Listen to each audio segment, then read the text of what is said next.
ഇന്നിപ്പോൾ ഹൈക്കോടതിയിലേക്ക് എത്തുകയാണ് കാര്യങ്ങൾ. ഹൈക്കോടതി സർക്കാരിനോട് ഈ പറയുന്ന ഹേമ കമ്മിറ്റി റിപ്പോർട്ടിന്റെ സർവ്വവും കോടതിയിൽ ഹാജരാക്കാൻ ആവശ്യപ്പെടുന്നു. അതാണ് അതിൻ്റെ അത്രയും പാരഗ്രാഫ് വരുന്ന ഇടക്കാല ഉത്തരവുള്ളത്. പക്ഷേ ഇന്ന് കോടതിയിലുണ്ടായ ചോദ്യോത്തരങ്ങളിൽ കൃത്യമായി തന്നെ സർക്കാരിനോട് കോടതി ചോദിക്കുന്നു, കുറ്റകൃത്യങ്ങൾ വെളിപ്പെടുന്നുണ്ടോ? ഏജ് കോടതിയിൽ പറയുകയാണ് കുറ്റകൃത്യങ്ങൾ വെളിപ്പെടുന്നുണ്ട് എന്ന് പറയുകയാണ്. ഇനി ഈ കേസെടുക്കാതെ ഒളിച്ചെഴുതി തുടരാൻ സർക്കാരിന് കഴിയുമോ ശ്രീമതി കെ കെ രമ?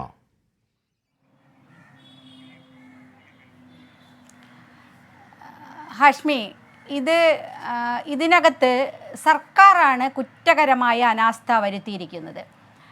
ഈ സർക്കാരിൻ്റെ കയ്യിൽ ഈ റിപ്പോർട്ട് കിട്ടിയിട്ട് 4 വർഷവും 7 മാസവും കഴിഞ്ഞു. ഈ വർഷം അത്രയും ഈ റിപ്പോർട്ടിനെ സംബന്ധിച്ച് ഒരു പരിശോധന നടത്താതെ ഒരു കമ്മിറ്റി ഉണ്ടാക്കിയിട്ട് വലിയ കോടികൾ ചിലവഴിച്ചുകൊണ്ട് ഖജനാവിൽ നിന്ന് കോടികൾ ചിലവഴിച്ച് ഒരു കമ്മിറ്റി ഉണ്ടാക്കി ആ കമ്മിറ്റിയോട് റിപ്പോർട്ട് ആവശ്യപ്പെട്ട് റിപ്പോർട്ട് കിട്ടിയിട്ട് അതിന്മേൽ ഒരു അനന്തര നടപടികളും സ്വീകരിക്കാതെ പൂഴ്ത്തിവെച്ച സർക്കാരാണ് ഇതിനകത്ത് ഏറ്റവും പ്രധാന കുറ്റവാളി. ഇപ്പോൾ ഇതിനകത്ത് സർക്കാർ പറയുന്നത് ആരെങ്കിലും പരാതിയുമായി വരട്ടെ, അപ്പോൾ നടപടി സ്വീകരിക്കാമെന്നുള്ളതാണ്. ഈ റിപ്പോർട്ട് നോക്കിയാൽ തന്നെ നമുക്കറിയാം ഇതിനകത്ത് ക്രിമിനൽ കുറ്റം വളരെ കൃത്യമായിട്ട് ക്രിമിനൽ കുറ്റം നടന്നതായിട്ട് പറയുന്നുണ്ട്. ആ ക്രിമിനൽ കുറ്റം നടന്നതായിട്ട് തെളിഞ്ഞിട്ടുണ്ടെങ്കിൽ എന്തുകൊണ്ട് സർക്കാരിന് ഒരു FIR ഇട്ട് അന്വേഷണം നടത്താൻ സാധിക്കുന്നില്ല? എന്തുകൊണ്ട് ആ നടപടിയിലേക്ക് പോകുന്നില്ല എന്നുള്ളതാണ് ഏറ്റവും പ്രധാനം. അതിന് സർക്കാർ ഇതുവരെ തയ്യാറായിട്ടില്ല. ഈ 4.5 വർഷവും ഇതിന്മേൽ സർക്കാർ അടയിരുന്നു എന്ന് മാത്രമല്ല, ഈ വിഷയം നിരവധി സമയങ്ങളിൽ നിയമസഭയിൽ ഉൾപ്പെടെ അവതരിപ്പിച്ചതാണ്.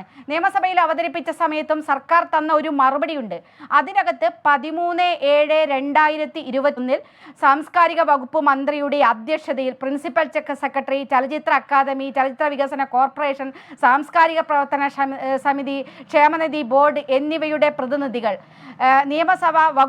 നിയമവകുപ്പ് സെക്രട്ടറി എന്നിവരെ ഉൾപ്പെടുത്തി ഒരു യോഗം ചേരുകയും ജസ്റ്റിസ് ഹേമ സമിതിയുടെ റിപ്പോർട്ടിന്മേലെ ശുപാർശകളിൽ സ്വീകരിക്കാവുന്ന തുടർ നടപടികൾ സംബന്ധിച്ച് വിശദമായ ചർച്ച നടത്തുകയും ചെയ്തിട്ടുണ്ട് എന്ന് സർക്കാർ സഭയിൽ പറയുകയാണ്. സഭയിൽ രേഖാമൂലം നമുക്ക് കിട്ടിയ മറുപടിയാണ്. പക്ഷേ കഴിഞ്ഞ ദിവസം നമ്മുടെ ബഹുമാനപ്പെട്ട മന്ത്രിയോട് ചോദിച്ചപ്പോൾ മന്ത്രി പറഞ്ഞത് ആ റിപ്പോർട്ട് കണ്ടിട്ടില്ല, നോക്കിയിട്ടില്ല എന്നാണ്. ഇതെങ്ങനെയാ പൊരുത്തപ്പെടുക? സഭയ്ക്ക് തന്ന ഒരു രേഖ പോലും അത് കളവാണ് എന്നതല്ലേ ഇത് തെളിയിക്കുന്നത്? അപ്പോൾ സർക്കാർ എന്താണ് ഇത് പരിശോധിച്ചത്? സർക്കാർ എന്ത് നടപടിയാണ് ഇതിനകത്ത് എടുത്തിരിക്കുന്നത്? ഇത്രയും ഗുരുതരമായ, നിങ്ങൾ നോക്കൂ ഹാഷ്മി, നമ്മുടെ ഈ സിനിമാ മേഖലയിൽ സ്ത്രീകൾ അനുഭവിക്കുന്ന ഒരു വലിയ തരം ചൂഷണങ്ങൾ, അവരുടെ ലൈംഗിക പീഡനങ്ങൾ ഉൾപ്പെടെയുള്ള പ്രശ്നങ്ങൾ, അനീതി, അവർക്ക് മനുഷ്യത്വരഹിതമായ ഒരു മനുഷ്യാവകാശ ലംഘനം ഉൾപ്പെടെ വളരെ കൃത്യമായിട്ട് അവിടെ നടക്കുകയാണ്. അവർക്കൊന്ന് മൂത്രമൊഴിക്കാനുള്ള സൗകര്യം ലഭിക്കുന്നില്ല എന്ന പരാതിയിൽ പറയുന്നു.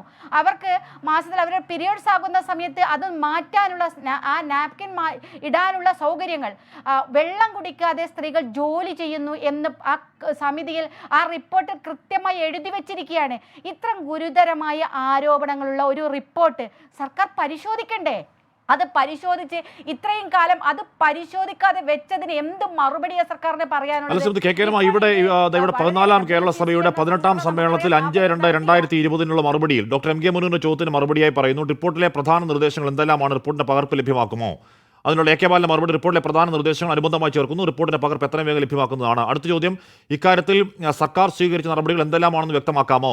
റിപ്പോർട്ടിലെ ശുപാർശകൾ സർക്കാർ പരിശോധിച്ചു വരികയാണ് എന്ന് മന്ത്രി പറഞ്ഞ AK ബാലനാണ്.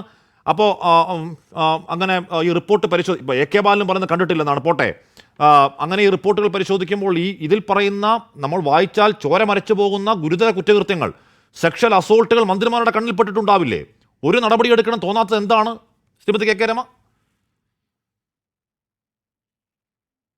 അല്ല, അത് തന്നെയാണ്. അവിടെയാണ് ഈ പവർ ഗ്രൂപ്പിന്റെ നിയന്ത്രണത്തിലാണോ ഈ സർക്കാർ എന്ന് സംശയം പ്രകടിപ്പിക്കേണ്ടി വരുന്നത്. അതാണ് ഈ 15 അംഗ പവർ ഗ്രൂപ്പിനെ സംബന്ധിച്ച് ഈ ഇതിനകത്ത് പറയുന്നുണ്ടല്ലോ, അവരുടെ താല്പര്യങ്ങൾക്കനുസരിച്ചാണോ സർക്കാർ നിന്നത്? അത് മറുപടി പറയട്ടെ.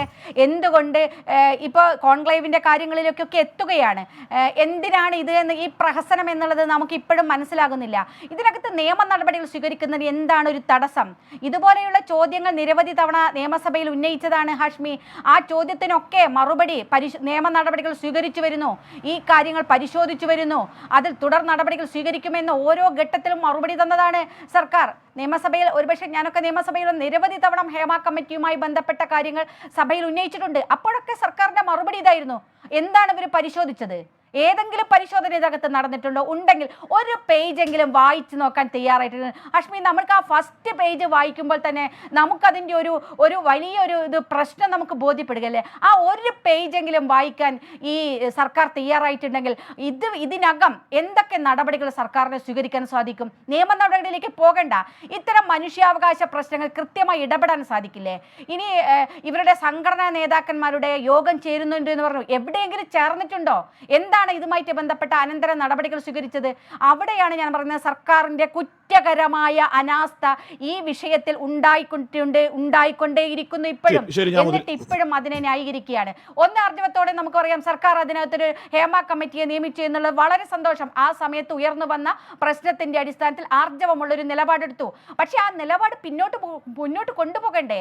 അതിന്റെ മറ്റ് നടപടിക്രമങ്ങളിലേക്ക് കടക്കാത്തത് എന്തുകൊണ്ടാ? ഈ റിപ്പോർട്ട് വായിച്ചപ്പോൾ സർക്കാരിന് ബോധ്യപ്പെട്ടിട്ടുണ്ടാകും ഈ പവർ ഗ്രൂപ്പിന്റെയൊക്കെ സ്വാധീനവും, അല്ലെങ്കിൽ ഇതിനകത്ത് ഇവരെ സംബന്ധിച്ച് പറഞ്ഞത് അവർക്കെതിരെ പറയേണ്ടി വരുമോ എന്ന ഭയം തന്നെയായിരിക്കും ഇപ്പൊ പറഞ്ഞിരിക്കുന്നത്. ഇപ്പോൾ മന്ത്രിസഭയിൽ തന്നെ ചില ആളുകൾ പറഞ്ഞിട്ടുണ്ട്. അപ്പൊ 2-3 മന്ത്രിമാർ ഇതിനോടകം തന്നെ പറഞ്ഞു കഴിഞ്ഞു നിയമ നടപടി സ്വീകരിക്കാവുന്നതാണ്. ബഹുമാനപ്പെട്ട സ്പീക്കർ പറഞ്ഞു നിയമ നടപടി സ്വീകരിക്കാവുന്നതാണ്. എന്നിട്ടും എന്താണ് ഇപ്പോഴും സർക്കാർ ചോദ്യമാണ് ഞാൻ